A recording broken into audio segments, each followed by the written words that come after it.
তো আজকে আমরা করবো মোবাইল ফটোগ্রাফি। আর আমরা ফটোগ্রাফি করার জন্য মোবাইল ইউজ করছি হলো গুগল 4a 5।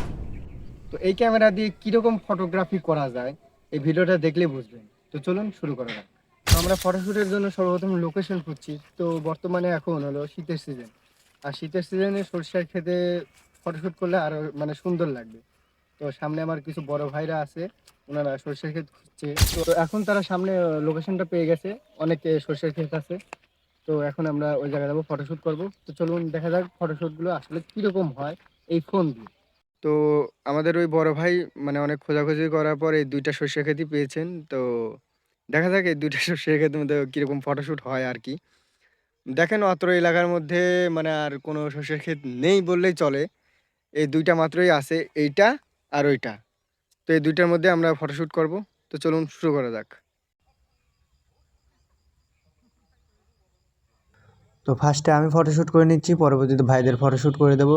দেখি কীরকম হয় আমার ফটোশ্যুটগুলো।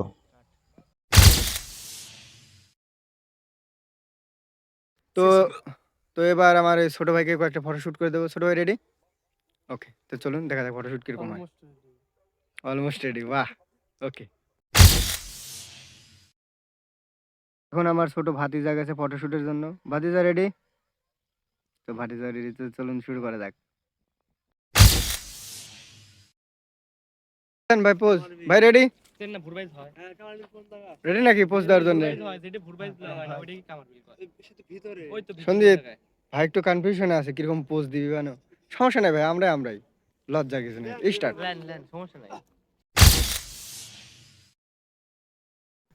তো আজকের মতো আমাদের ফটোশুটটা এখানেই শেষ হলো, কারণ ওদিকে সূর্য ডুবে গেছে। আর আমাদের ফটোশুটটা শেষ, কারণ আলো নেই। আর ফোন ক্যামেরা তো জানেনি কিরকম কোয়ালিটির হয়। তো আজকের মতো এটুকুই ছিল। আমাদের সাথে থাকার জন্য ধন্যবাদ।